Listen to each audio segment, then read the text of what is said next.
you can have a sincere desire to stay clean and sober and have situational depression or incredible adversity that may push you to the edge where you might be looking for something to take the edge off.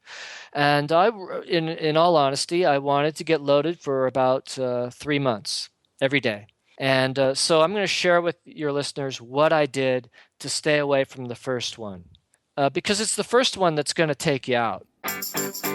It's time for the SHAIR Recovery Podcast, where we bring you amazing life-changing success stories from addicts and alcoholics all over the world who share their inspiring journey in recovery. And now, here's your host, Hey everybody, welcome to another episode of TSP, the SHAIR Podcast, and today we have Stephen Girard joining us on the show, the host of Real Deal Recovery Podcast. Stephen's got one hell of a story. He's got 32 years clean. He's a nationally certified recovery coach. He's got 25 years coaching and consulting experience, and he's a world-class percussionist who also spent time in the forest of Thailand as a monk. Too much to talk about in an intro, so let's dive right in. Let's dive into Stephen's story, but first, a little SHAIR Podcast news.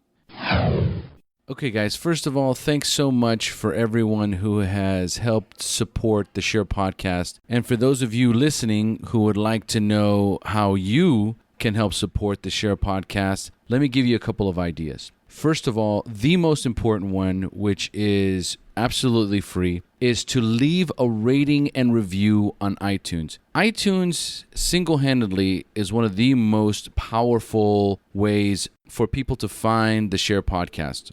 So to make it easy for you guys, what I've done is I've put buttons on the website, www.theshairpodcast.com. Go there on the right-hand side. The very first button reads, subscribe on iTunes. Click on that button. It's going to send you directly to the iTunes podcast app. And from there, you'll click subscribe and then go to the section that says rate and review. And please leave us a 5-star rating. There's no question about it. iTunes is one of the best ways for our listeners to find the SHAIR Podcast, especially when they're searching for it on Google. If you don't have an iPhone, then go to Stitcher Radio. It's the banner right underneath the subscribe on iTunes. Click on that and do the exact same thing. Subscribe and then leave a 5-star rating and review. There's no question about it. This is the best way for you to show your support. I also want to thank all the listeners who have been clicking on the Amazon banner ad. Folks, for those of you wondering what's another fantastic way to support the show is by clicking on that banner before you shop on Amazon. You're going to shop on Amazon anyway. It's not going to cost you 1 penny more, and it kicks back some commission to the SHAIR Podcast. We've already seen a dramatic increase in commission since we added the banner ad. So thanks again, guys. It's helping so much. And as far as being of service, you can also go to the website and click on the Join the Facebook Private Group banner. It'll take you right to the Facebook private group where you can request to be added and do some service. There's newcomers in there that are posting daily, old-timers sharing experience, strength, and hope. It's an absolutely beautiful way to contribute to your own recovery as well as to those in the community. So plug yourself in, get into that private Facebook group. It's absolutely thriving. And again, it's a wonderful way for everyone to be of service. And of course, I want to give a big thank you to all of the listeners who have continued to give donations every month. Thank you guys so much for your generous donations. And for those of you that would like to contribute and help grow and support the SHAIR Podcast financially, you can go to the website, click on the Donate with PayPal button, and it'll take you to the page where you can make your donation. And for those of you that use Sober Grid or are looking for an app on their phone where you can find meetings, have a sobriety calculator, connect privately with members of your local recovery community, or when you travel, connect with members in recovery in order to find a meeting, then you might as well join the private alumni group for SHAIR Podcast listeners. So go into the Sober Grid menu once you've registered. Scroll down to where it says Alumni Group, click on Add Group, and type in SHAIR, and the SHAIR Podcast Alumni Group will pop right up. And finally, I want to give credit to the SHAIR Podcast team that is instrumental in producing the SHAIR Podcast. Zinzi Gugu, and Evelyn E., who handle the audio editing for each podcast episode, Omar Hernandez, that does all the social media cover art, and Krista Wojo, who handles all of our social media marketing. Without this amazing team, there's no way I could have continued to produce the podcast every week. Thank you, guys. I couldn't do this without you. So now a quick message from our sponsor and on to the show. Sober Nation is the largest online recovery community and treatment resource center. They provide treatment resources to those struggling with addiction, as well as to the family members who are caught in the crossfire. On top of that, Sober Nation is a huge community of good people who share their experience with each other. They have informative content, recovery and addiction news, as well as an entire clothing line which helps expand the culture of recovery. They can easily be found at www.sobernation.com. Sober Nation is putting recovery on the map. And finally, would you like to receive the most popular AA daily devotions free in one distribution? Transitions Daily delivers daily devotions from the 24 hours a day, AA Thought for the Day, Daily Reflections, Big Book Quote, Just for Today, As Bill Sees It, plus more. You can get our distribution daily via email, private Facebook group, or Twitter. Go to dailyaaemails.com for more information. And don't forget to share dailyaaemails.com with friends in meetings and with sponsees in recovery. Now back to the show. Hey, Stephen, thanks for joining us. Great to be here, O. I'm excited, brother. How you feeling tonight?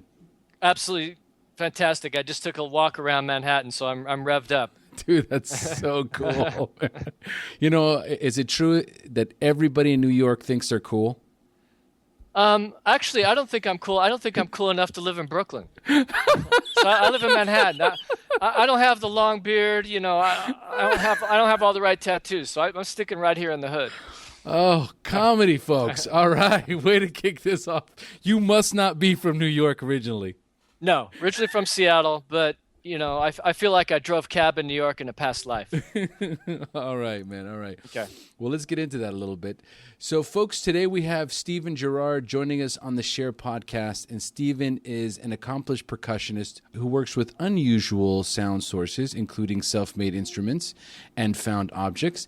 And recently, he launched a podcast called Real Deal Recovery that centers around relapse prevention with an emphasis on emotional sobriety and recovery. So, Stephen, let's jump right into your story now. So, tell us a little bit about what your life is like today. Just give us an idea of what your normal daily routine looks like. My normal daily routine? Okay. Well, I usually get up at around 6 a.m. and I, do my normal stuff around the house. And to be honest, I then meditate for 20 minutes and then I pray. And then I have a studio in Times Square where I work on percussion and I compose every morning.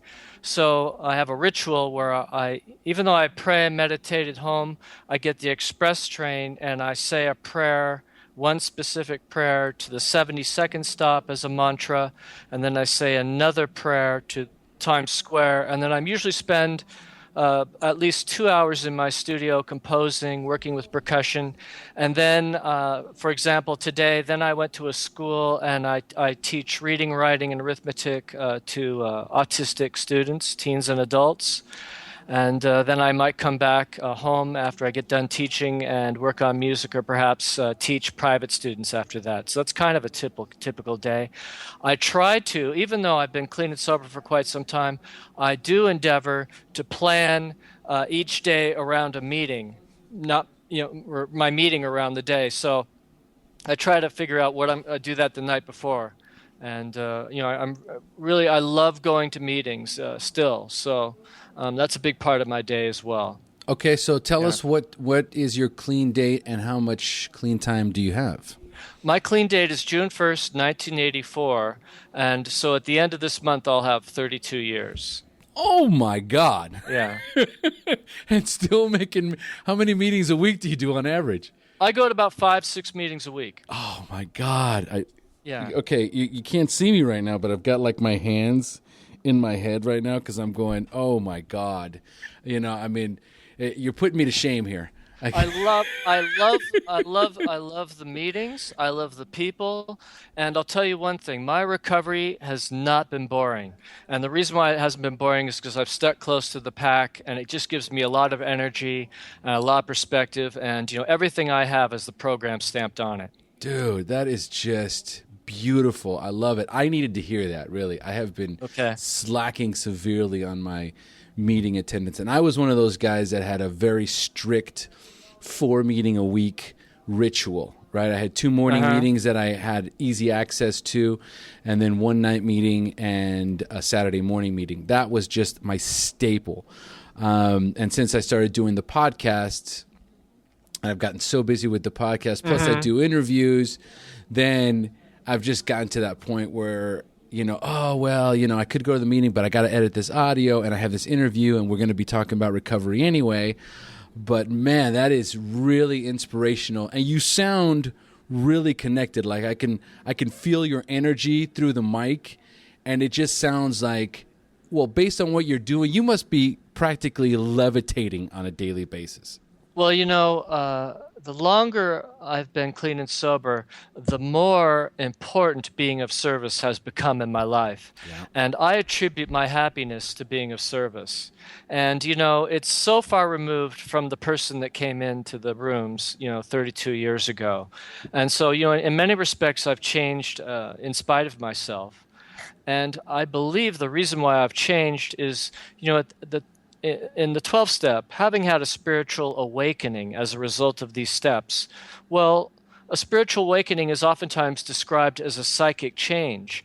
And one of the things they told me when I came in was they said, look, don't worry about working these steps to perfection because you're going to be working them the rest of your life anyway. So as a result of going through all 12 steps, over the years continuously, I've had a number of psychic changes. And these psychic changes have given me so much inspiration to keep with this process. That's amazing. That is, and I agree 100%. I find that the more service I do, the better I feel. Obviously, I am connected with my higher power. I'm connected with my program. I'm connected with the universe.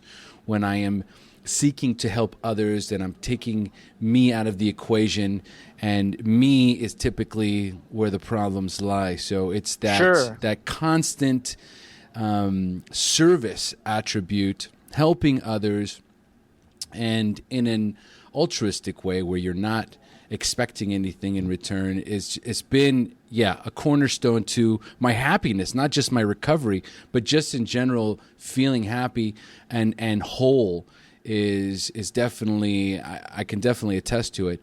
I was going to ask you, one of my questions is, how do you maintain your spiritual condition, that conscious contact with a higher power? You've covered pretty much all of it, unless there was something else you wanted to add to that for our listeners.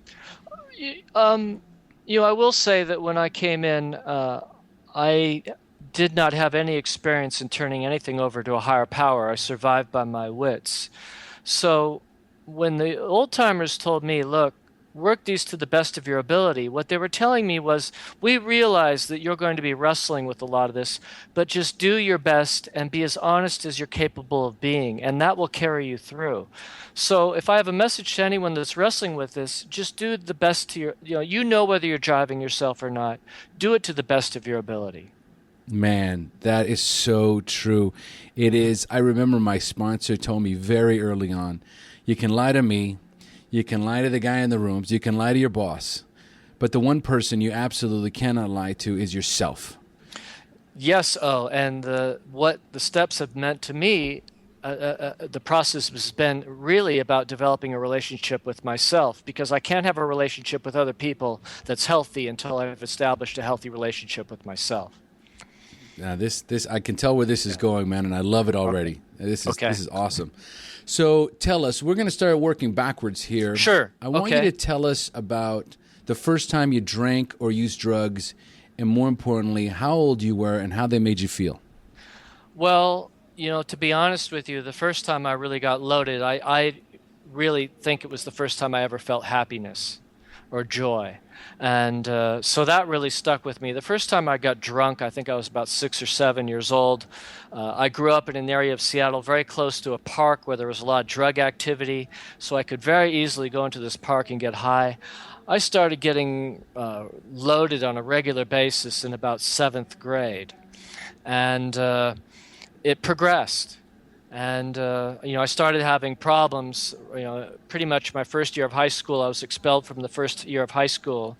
And when I was 14 or 15, just to give you some of the greatest hits, okay, of my using, when I was 14 or 15, there was this drug clinic in Seattle called the Open Door Clinic, and it was right around the corner from where a few of my drug dealers lived.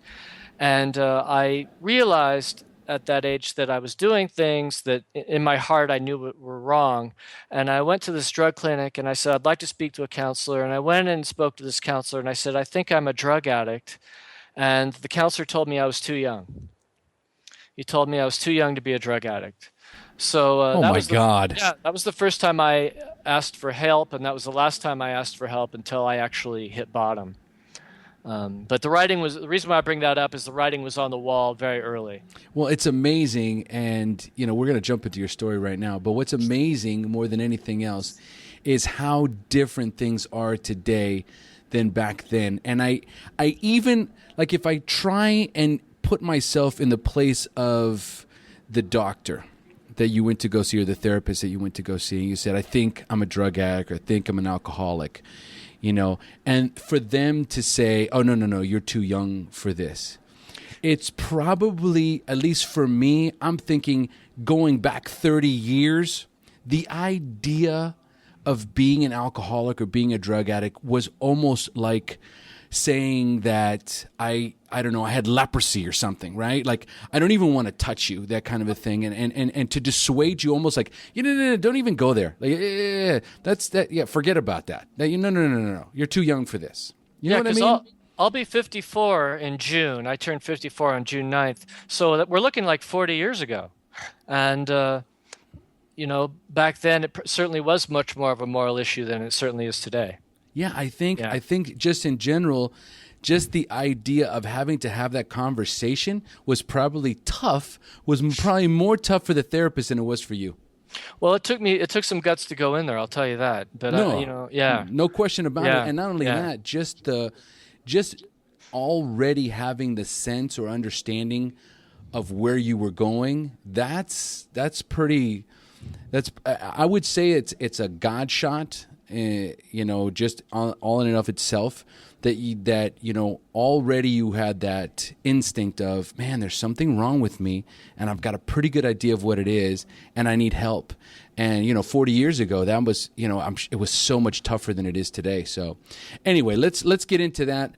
Stephen, it's time for me to turn this story over. It's time for me to turn this show over to you. It's time for you to share your story with us. The battle against drugs and alcohol, the wreckage it caused in your life, when you hit rock bottom, and finally your journey up into recovery up until today. Now, there's a lot of it, so give us the highlights. Because I'll try to give you the greatest hits, because if you look at it in perspective, I was 22 and I got clean and sober, and I'll have 32 years at the end of this month. So I have considerably more time on the planet clean and sober than before I got clean and sober.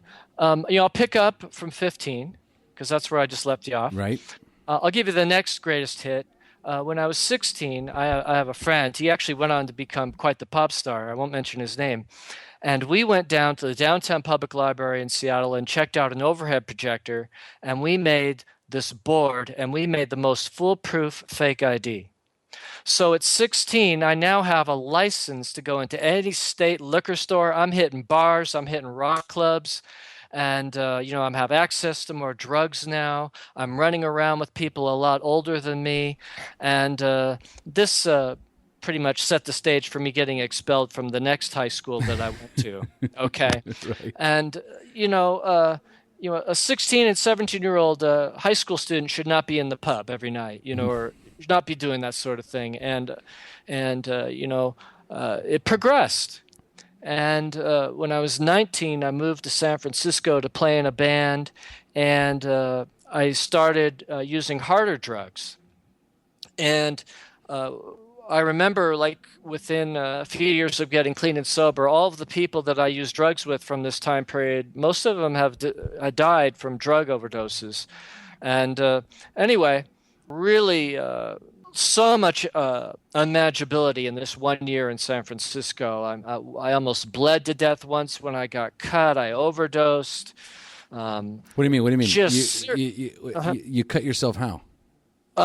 I was loaded, and I was washing a plate, and the plate snapped in half and cut my wrist, and I almost bled to death because I passed out on the floor. Oh, my God. And had I not been a drummer, I would have lost the use of all the fingers in my right hand. But because I was a drummer, all the tendons were developed. So eventually when I got to the hospital and they did the operation, they were able to sew the tendons. But they told me later that they were very lucky to be able to sew my tendons up. I mean, these are the kind of things that were happening in 19. And then I realized this is the denial. I'll give you the next greatest hit. I was thinking, well, I got a drug problem. I got to leave America. I got to get out of here. This is not good. So what do I do to get off drugs? I moved to Dublin, Ireland. Oh. And Dublin, Ireland is a very alcoholic country, and I ended up getting a job working for 2 radio stations over there at the age of 21. And I ended up, my alcoholism went to a whole other level over there. I lived there for 2 years, and I did, for the most part, stay away from drugs. But my alcoholism then went to another level. And I was making really good money over there, and I spent every penny I had on booze. I could never stop drinking. And at the time over there, it was like Prohibition was here in America. The pubs closed early, and you would have to go to these illegal wine bars to drink, and I would stay there all night. So, yeah, I stopped the drugs, but then I picked up the bottle like it was going out of style. Right. I lived in Dublin for 2 years, ended up coming back to America, and when I came back to the States, I started playing in another rock band, and I started doing drugs again with the alcohol. And I'll give you some of the unmanageability that was starting to happen when I came back. One night I got stabbed in a blackout, and to this day I have no idea who stabbed me in the shoulder. I fell off a fire escape. I was always lighting my apartment on fire. One night I even lit the ceiling on fire. It's funny now, but this is the kind of stuff that was happening. There was another night where I had this guy in my apartment, and we were doing all this coke, and I said something to him, and he freaked out, and he grabbed my gun to shoot me, and the gun went flying out of his hand. He grabbed it so fast, it broke right through the window. This is the kind of stuff that was happening, and my health, I was down to 130 pounds. Wow. And I was just in terrible health. And here's what happened. My neighbors were murdered.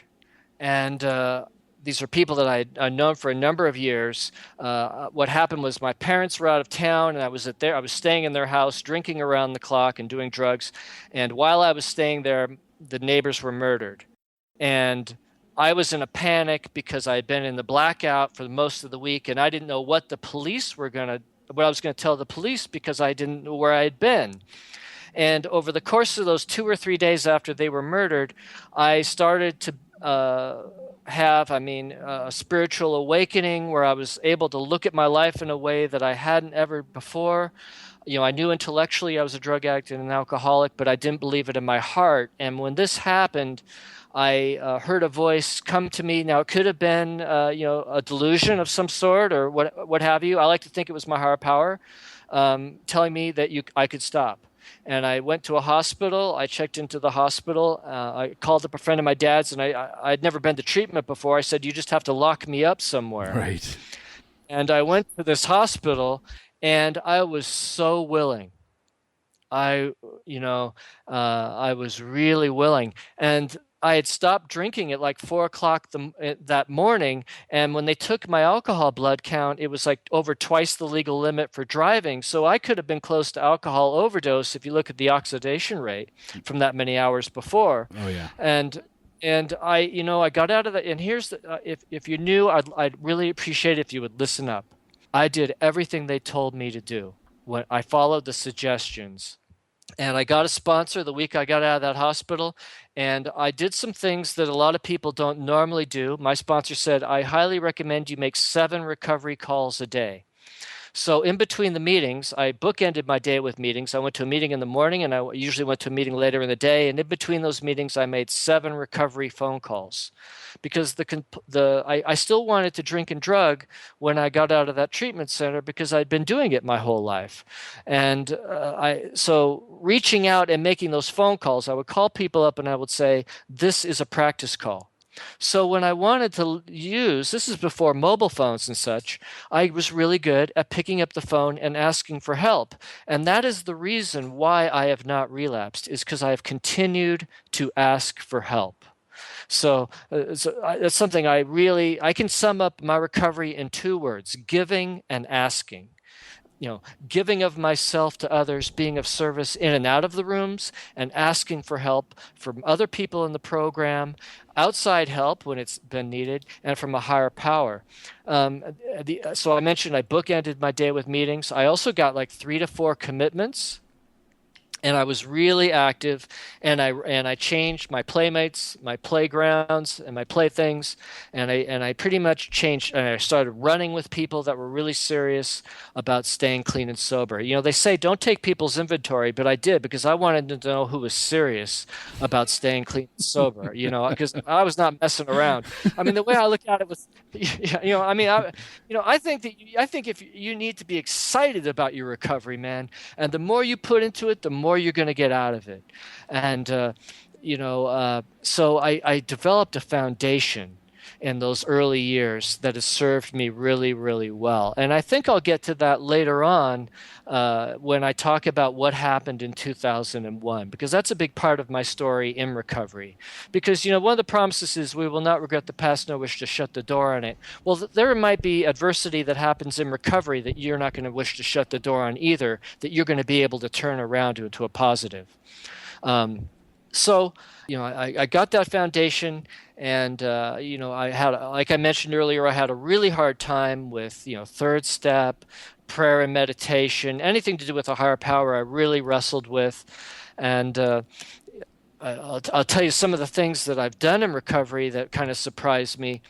I didn't know how to write when I got. I'm going to try and give your listeners an illustration of how I've been able to take asking for help and apply it to another area of my life outside of recovery, because this explains a lot of my passion for recovery. I did not know how to read or write very well when I got clean and sober, particularly write. I was very, very poor. And when I had about 9 years clean and sober, I made a decision to go back to school. Well, if you don't know how to write, you're going to be in trouble. Yeah. Okay. And so I realized that. I took an inventory, and I said, I want to get good grades, but I can't do it because I don't know how to write. So I got into this school, and they had a learning center. And so I took that humility that I utilized in my early recovery and applied it to asking for help with my writing. And I went into this learning center, and I said, I don't know what to do. And they sat down with me. I went in there like 3-4 times a week with what I was working on, and they guided me. And then I got the New York Times and the Wall Street Journal, because the Wall Street Journal is very well edited. And I took a highlighter and I highlighted all the punctuation in those newspapers. And that's how I learned to write. Wow. From asking help and from, because I remember reading when I was in early recovery, the autobiography of Malcolm X. And Malcolm X learned to read and write from copying the dictionary when he was in prison. So that's where I got that idea. And I'm going to tell you something, not to impress you, but to impress upon you the power of asking for help. I've written for newspapers and magazines. I've contributed to 2 books. I've had poetry published. I've been translated in 4 languages. And I just wrote my first book last year, a percussion book. Amazing. I just can't get over that I've learned how to do this. And it's been very empowering to learn how to write and express myself. And, being clean and sober, I believe, is a process of expressing yourself and learning about who you are as a person. And, I'm a really big advocate of music and creativity and developing things that you really love to do in recovery. Because you know what? If you're clean and sober, we have options today. We have choices. You can choose the life that you want to have today. So I kind of digress a bit. But, going back to change, because when I came in, I went by the name Bang. I had orange hair like David Bowie. I know. I know. Oh, I couldn't make this stuff up. That's how out there I was. Okay. So Bang came in. I would even call people up when I was in early recovery. I was a secretary for a midnight meeting, and I would call people up and I would say, "Hey, you want to be a guest on my show?" And they'd be like, "What the hell?" No, you want to speak at my meeting?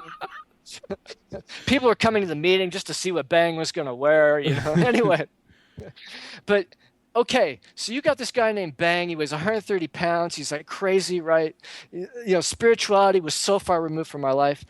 Around the same time, when I had 9 years clean and sober, I had so much anxiety and fear about going back to school. It was completely out of my comfort zone.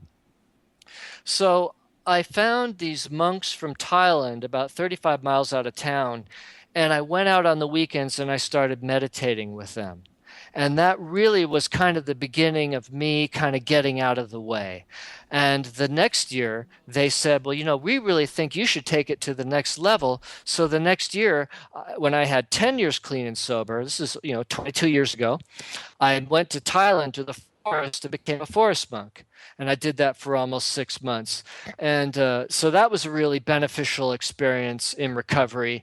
Dude, I absolutely love it. Okay. Wait. Before you go, okay. I've wanted to stop you on so many things because you move kind of fast. But this is something that I just finished watching this documentary on Yogananda, and a few of the people that I have talked to, interviewed, actually went to a monastery, and that's how they got sober. So Interesting. Yeah, no, there's some really cool stuff out there, and especially now, people are getting much more in touch with this whole idea of looking at religion in a new way, because we've taken the religious dogma out of it, and actually kind of moved more into this Buddhist experience where it's all from the inside. So how did you find, I don't know where to go to find a Buddhist monastery. How old were you at the time, and how did you find this monastery? Well, I was 10 years clean and sober, so I was around 32. And the monks that I was meditating with on the weekends were from Thailand. They were Thai monks. And did they have their own, I guess they had their own monastery there? Where were you at the time? Yeah, they had one out. I was back in Seattle. Okay. And it was they call them Watts, and it was about 30 miles outside of Seattle. And they set it up for me. They said, here's what you're going to do. This is where you're going to go. It was in central Thailand, way up in this forest, and it was a very ascetic way of life. And, the reason why I did it was I wanted to call time out, because I don't really, I always felt that I was always running so much, always doing this, doing that. And I just felt like I needed to just stop everything for a period of time. And so that's what I did. And now I don't really do Buddhist meditation so much. I do transcendental meditation most of the time. That's usually the type of meditation that I do now. How long were you in Thailand? Almost 6 months. Oh, man, that must have been just far out, man. Just the most amazing experience. What would you rate that on, your experiences to date? And you've had a lot of them, bro. I mean, being a drummer and being in bands. Where does this one land on your, top things that you've done in your life? Okay, but you know what? I have to share this. I could stay there and live a really blissed out life, but I felt my mission was actually to come to be of service in a more integrated way in society. But let me, when people ask me, what was that experience like? What was the meditation like? When you go to a meeting and you listen actively. Now, there's a difference between active and passive listening. You probably know this, but you could turn on the television and la-da-da. And then there's really active, participatory listening. And when I go to my experience has been that when I go to a meeting, and I really listen, that's a form of meditation for me. And that's a lot of the same thing that I got out of my meditation in Thailand. So when I go to a meeting and I can do that, now I'm not always able to do that. Sometimes I'm sitting there, the chatter is going and I'm taking people's inventory. Like that's normal, right? I mean, I've been around for a while and I'm like, dude, but because particularly I think when you've been around a while, you become a little bit more, about like that. But when I can get out of that, it's a meditation for me. And that's one of the reasons why I attribute when I leave a meeting, why I feel so much calmer when I leave. I get it. I totally get it. Okay. So those principles are the same. You can apply those meditative principles wherever you're at. When you're actively listening and engaged in a meeting, for example, is one way. I guess working with another. Yes. If you're working with someone and you're helping them on a step, that's a very spiritual act. Yes. A very spiritual act. And that's why it's important to take seriously. See, I take this seriously so I don't have to take all the other stuff seriously, Right. and that allows me to have a lot more fun. Absolutely. Now, when you were over there, did you shave your head and wear the gowns and all that kind of stuff? Yeah. Oh, yeah. Uh-huh. Yeah. Oh, man. Dude, seriously? I never thought in my entire life that I would ever even remotely be interested in anything like that, but I would do it. Well, the hard part actually is eating. You only eat one meal a day and you sleep on a really hard floor. That's the hard part. Everything else is okay. One meal a day? Why is that? Yeah, that's it's based on the way the Buddha lived the last 30 or so years of his life. And so you get up at 4 o'clock in the morning and you can talk and stuff until around noon, and then there's no talking until the next day. And you eat the one meal. I think it was around 11 o'clock we'd eat the one meal, and you nothing but liquids after that. That's wild, dude. So wild. Okay, yeah, so but you can get into a real place of non-attachment from doing that. No, of course. And plus, what kind of activities were you guys doing other than meditating? We were meditating a lot. That's probably why you only needed to eat one today. Yeah. We were meditating a lot. We would do these standing meditations where we would stand like for 3 hours not perfectly still, but you don't lift your legs, your feet off the floor. And so you have to train your mind to get into the zone, because after about 20 minutes, your feet start to sting. Oh, man, that's wild. Yeah. So, I want to talk about adversity, because my recovery, I have to say, my recovery has been, I am so blessed. I'm really very blessed to have gotten clean and sober at a young age. I wouldn't trade my recovery for a thing. But, if you talk to people who have long-term time, they usually have, life can be very, very challenging. And I had a year in 2001 that was incredibly challenging. In a very short period of time, I lost everything that was pretty much important to me, with the exception of my family and my health. And I lost my home. I was affected by 9/11. I lost my girlfriend. That blew up. She left me with no notice. She had a bit of a nervous breakdown and left me with no notice, and lost my home and lost all of my work. And I was directly affected by 9/11, and it was really anyway. So I lost everything in I would say about a 4-month time span. And to be honest, I wanted to get loaded. And what I did was I pulled in all the things that worked for me in early recovery and kind of multiplied them by 10. Because, you can have a sincere desire to stay clean and sober and have situational depression or incredible adversity that may push you to the edge, where you might be looking for something to take the edge off. And in all honesty, I wanted to get loaded for about 3 months every day.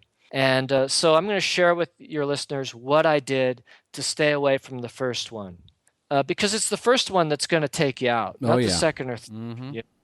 And so what I did was I got really active. I mean, I hadn't strayed from the program, but I took up new commitments, and I went over on 7th Avenue and answered the phones at Intergroup, and I started taking a number of men through the steps, and all 12 steps, not just a few of them. And Yeah, I get it. I get it. yeah, We get I mean, it. we were not mucking about, as they say in Ireland. We were doing it, you know. Now, was this in And NA or AA at the time? in both, and this is in New York City in Okay. 2001. And I had one guy who had strayed from the program, who was having such anxiety, he had just about lost his job because he was having so much anxiety he couldn't do his job at work. And this guy saved me because he needed a lot of help, and I had the time to help him and take him through the steps and work with him. And on the outside, it looked like I was really helping him, but he was really helping me. That's how this works. Yeah. We help each other. And so I ended up having to leave New York because I didn't have finances and I didn't have a place to live. And when I moved to Los Angeles, and I still had incredible situational depression, as I think anybody would who goes through something like this. And I went to this boxing gym in downtown Los Angeles. It's not there anymore. It's called LA Boxing, and it was an all-Mexican boxing gym. And I'd never boxed before. I'm 40 years old at this time. Never boxed before. I walked in there, this Mexican gym, and I was like, I'm in the wrong house. Okay. You know, first of all, I'm really intimidated because I haven't boxed before, and I'm this white cat in this Mexican gym. Yep. Right? And it's like these guys are throwing down. Okay. And a voice said, "Stay." So I said, okay. I signed up, and I started going down there every morning and working out. And that first week that I was there, I met this guy named Dub Huntley. And Dub Huntley, his story was the basis for the Clint Eastwood movie about boxing, $1 Million Babies. No, And really? And Dub looked at me, and he asked me what was going on, and I told him a little bit. I didn't, in a general way. And he said, I don't normally work with amateurs. I only work with pros, but I'm going to work with you. You meet me here every morning. And I worked with Dub 5 days a week for a year and a half. And what happened is I got addicted to it because it helped me with the depression, and I was able to sleep at night. And, I was able to punch out all of that pain that I had. So I was able to take something very negative and turn it into a positive. And that's the opportunity that you have if you stay off drugs and alcohol. Absolutely. See, look. The reason why I have a beautiful life today is because I didn't pick up 16 years ago, and I walked through this stuff. So that's a big part of my message, is that, we can get through stuff if you ask for help from others and from a higher power, and you're going to be able to turn it around. And you're going to be able, my experience has been that I've been able to take this experience, and I'm sharing it with you guys now, and I'm able to share it with others. I was talking to this piano player a few months ago, and he was talking to me about how he had been thinking about suicide, and I was able to share with him some things that helped him. I mean, this recovery is just such a gift. That's why I have a passion for it. And normally I'm not really a long-winded speaker, but I hope your listeners got something out of what I've been sharing. I'm not sure what else to tell you guys. Okay. Just say, that's my story. Yeah, I'm sticking to it. That's an incredible story, and the thing is that there's so much in there. There's so much going on in your story, and the adversity that you had to face and overcome. And the beautiful thing is that you used all these incredibly healthy tools to get through it all. And that's the most important part of your message. And I know you wanted to emphasize that, and you did. It came through absolutely beautifully. And I have been down that road as well. I have been, I'm about to celebrate 13 years this month, as a matter of fact, on the 26th. And, by the grace of God. And it's these moments, some of the toughest moments of my life, going through a divorce, being separated from my wife, almost losing my daughter, being broke, many, many times, having to move back in with my mother. A lot of what you talk about and a lot of what you did is exactly what I did. I started focusing, it's usually when I'm in my darkest hour, I lean on the program the most. I'm going to meetings every day. I might have the same exact share every single day, but I share every time I go to a meeting. I ask for help. One of the things I love about what you said for the newcomers is the practice calls. Call 7 people every day. I tell my sponsees, here's the phone list. Pick 5 people out of here, okay, that aren't me, and get to know them. All right, call them, because it's real easy, to work the program when everything's going great. But if you lose your job, or you lose your girlfriend, or something catastrophic happens, and you are not used to picking up the phone, you won't, unless it's to maybe the dope dealer. So you have to be vigilant, and it's a daily practice. Just like everything else that we do, we establish these routines. Every single morning, I ask God to keep me away from the first drink or drug. Every day. Still, after 32 years? Yeah, every day. And then I ask God, please help me to be of service. Yeah. And that's a big part of my morning ritual. Yeah, because I cannot take this for granted. No, absolutely not. And I have gotten better at doing. I just recently started meditating again for 20 minutes in the morning. And one of the things I asked for is, God, allow me to be of service today.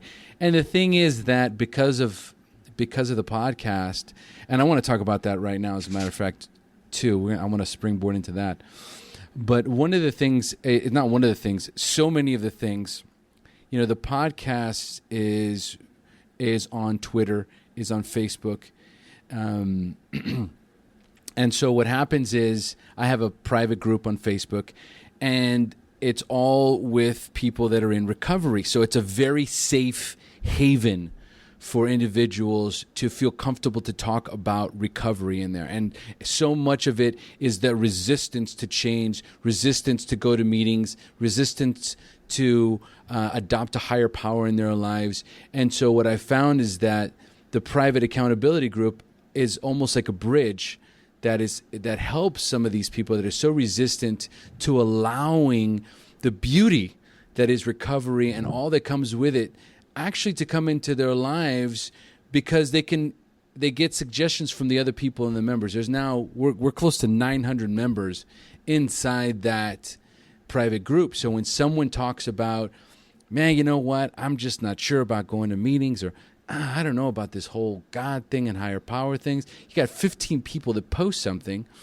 And in many cases, so this is something that I'm engaged with on a daily basis. So not only am I doing service inside the group, but it also allows others to do service in there as well, on above and beyond what they currently do, which is their own recovery program, going to meetings and being a sponsor or being sponsored. And, just working the steps depending on what part of the program that they're in. So I find so much, I would say for me, I find happiness, joy, and comfort in just being of service on a daily basis. I just absolutely love your message, because it's just absolutely riddled with, finding ways and means to help others on a daily basis. And I have to attribute my, everything, my success in life in general to being that conduit. This is not a spectator sport. You got to get in the ring. Yes. You don't sit on the sidelines here. You got to get in the ring and start throwing some punches. Absolutely. Okay, you got to get in there. I've listened to a few of your podcasts, and you ask certain questions at the end. If you have any of those, I'd like to answer them, because I thought they were very interesting questions that you've asked previous guests. Oh no, I'm definitely going to get there. I want to get there, but but we haven't talked about the podcast. So I want you to tell us about the podcast that you launched, and what inspired you to start the Real Deal Recovery podcast. Well, what happened, I always had this idea of doing one, and I never really took it too seriously. And then about 6 months ago or 5 months ago, I was meditating, and it just came to me. I said, I need to do it. So I had no idea what I was doing. I had no clue, So I just kind of stumbled my way through it, and learned along the way. And we launched about 4 weeks ago, and it's topic-based. So It's a fairly short podcast, but we're endeavoring to give whoever's listening something they can hang their hat on at the completion of the podcast. And it's topic based. We have one on denial, service work, a lot of different topics. I have one that just hit on relapse prevention strategies. That's some of the things I talked about with you. And so that's what it's about. It's topic based, people sharing their experience on that specific topic. That's what we're doing. All right. I love it. So, guys, I'm going to have that listed on the show notes. And, yes, I am, as a matter of fact, let me go there right now. Podcasts. The recent one is episode 6, Relapse Prevention Strategies. And then the one prior to that is Art in Recovery. So, and denial is not a river in Egypt. I like that. Yeah. So I'll have the podcast, and I'll also, please give us, our listeners, the best way for them to contact you and to find either your website or your podcast or, everything else that you feature. The website is realdealrecoverypod.com. And if they like to reach me directly, or perhaps they have a topic they'd like to hear discussed or something of that nature, have a question for me, they can reach me at realdealrecoverypodcast@gmail.com. That's realdealrecoverypodcast@gmail.com. I do some coaching, and the coaching that I do is much different than, say, 12-step work, because when I coach people that are in recovery, we're working on the major areas of their life. For example, financial, relationships, health, employment, work, and we develop action plans around those areas. So it's not just, it may be step work, but working on other areas of their life, because there's a spillover when you work on all these areas. So that's what I do with people one-on-one. Beautiful, beautiful. Okay, Yeah. On Twitter, they are Real Deal Pod, and on Facebook, Real Deal Recovery on Facebook. You're on it, though. I'm on it, buddy. I'm on it. Yeah, you are. I've You're already great. liked it. I've been there, brother. You're great. All right, Steve, You're let's jump into the closing of the show where we answer questions for the newcomer. So I'm going to ask you 5 questions about your early recovery, and I want you to respond with inspiring and insightful answers you can share with our newcomers. Are you ready? Buckle up. I love it, man. This is phenomenal. All right, number 1. Hit me. Yeah, you got it. Number 1, what was keeping you from getting clean or staying clean when you first got introduced to recovery? Shame. I'll tell you why shame, because I had so much guilt about everything I was doing to myself. I had guilt about trying to kill myself. I had guilt about the things that I did that were dishonest. And I also had it as a moral issue. When I went into that treatment center and they said, look, this is a disease, I felt like a 300-pound weight had come off my shoulder. And I didn't even really know it until I had gotten into that treatment center. So there was a time where you actually tried to kill yourself? Well, when I got clean, low self-esteem would have been a step up, because if you're taking, check this out, if you're taking so much drugs and you're boozing on top of all those drugs, and you look at those drugs and you tell yourself, I don't know if I'm going to wake up and I don't care, that is a form of suicide. Yeah. And that's where I was. And I had low self-esteem. That's what the steps are going to do, man. The steps are going to build up your self-esteem so you're not going to want to use. Why would you want to do that if you love yourself? It's true. It's 100% You're going to want to move on, man. You're going to want to do something. Beautiful. I love it. All right. So then tell us, Stephen, at what point did you have that spiritual awakening, that aha moment in recovery when you accepted that you were powerless over drugs and alcohol, but for the first time had developed the hope that you could recover? I don't know if I had the hope that I could recover, but I will say when I picked up that phone and I told my dad's friend, you got to lock me up somewhere, and I felt the presence of a higher power telling me that I could stop, I think that was the aha moment. The other aha moment was when I realized that I made a decision that I was going to go to any length when I got out of that hospital. That was an aha moment. We have the ability, I mentioned this earlier, to make choices. Well, you can make a decision to change your life. And that's what I did when I got out of that hospital, and I said, I'm going to dig in, I'm going to dig deep, and I'm going to go to any length. And that's pretty much what I had to do. That's beautiful, man. I love it. And it's so reminiscent. I remember, man, almost like it was yesterday. It was because when my daughter was born, I had like 3 months sober when my daughter was born, and I was holding her in my arms for the first time, and I just had that absolute white light moment. I didn't recognize it as a white light moment at the time, but I had this sense of urgency that I never had before to get sober, to get clean and sober, like for reals this time. And I had lost my wife, I'd lost my business, and I just kept losing stuff, or as some of us would say, handing it over. And it wasn't until I held her in my arms, and I just remember going, I'm going to do whatever it takes. I will do whatever I have to do to not allow my daughter to have a using drug addict as a father. Mm-hmm. You know what I mean? So I'm right there with you. I'm right there with you. It's like that. Oof, yeah. Beautiful. So number 3, do you have a favorite book that you would recommend to a newcomer you read in early recovery, or one that you're currently reading? No. What I have is a recording by John Coltrane called A Love Supreme. And I recommend that everyone listen to A Love Supreme by John Coltrane. John Coltrane recorded that record in, I think it was 1958, when he got off drugs and alcohol. And the vibrations on that record, man. I mean, we're all familiar with, I can suggest literature, but they can find that out on their own. What they really need to do is get a hold of A Love Supreme by John Coltrane. All right, let me just go to YouTube right now. I'll be listening to that right out. As a matter of fact, preferably, but let me... man, not an MP3. No, you got to get the disc, because the MP3 is only going to have about 30% of the vibrations. You have to get the CD to get all the sound. When you have an MP3, you're not getting the full amount of sound. So for recording like A Love Supreme, which it's just an amazing. It's not a bebop record. It's not a swing record. It's a whole other thing. It's a meditation. And you need to get the CD, not an MP3 or a digital download.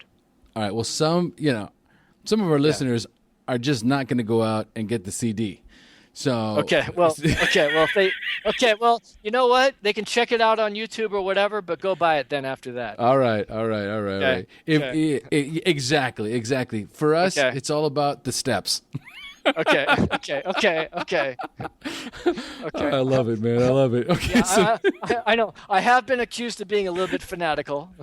You're a music snob. Yeah. No, I'm not. No, I love the Ramones just as much, man. Dude, Gabba, hey. It's okay to be a little bit of a music snob. Well, I am. Okay. I'm maybe a little bit. But, come on. All right. Let's own it. All right. So number 4. Okay. What is the best suggestion you have ever received? I think the best suggestion I ever received was, do not worry about working the steps to perfection, because you're going to be working them the rest of your life anyway. Be as honest as you're capable of being.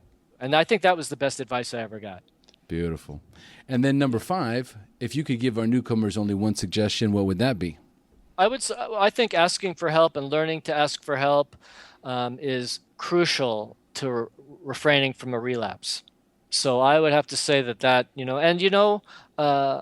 I've had post-traumatic stress after 9/11. I sought outside help for that. Periodically, every few years, I go in and talk to someone about that. And I just think that asking for help is very crucial. Beautiful. I love it. Great suggestion, Stephen. I have really, absolutely enjoyed having you on the show. Thank you so much for joining us, man. Thank you for having me. It was really a blast. All right, folks, we have now reached the end of our show. Thanks for joining us. And as we say here in Costa Rica, pura vida. Pura vida. Thank you for joining us on the SHAIR Recovery Podcast. To check out the show notes page on this interview, or to thank our guests for sharing their story, go to www.theshairpodcast.com. While you're on the website, don't forget to sign up for our free newsletter to stay up to date on the latest news, podcasts, and interviews. Want to be one of our guests and share your story? Then go to our website and click on the Share Your Story button. We share our inspiring recovery stories every Tuesday, so subscribe to our show on iTunes or Stitcher Radio to get your free weekly download. We'll see you then. The opinions shared on this show reflect those of the individual speaker and not of any 12-Step Fellowship as a whole. And though we discuss 12-Step recovery and the impact it had in our lives,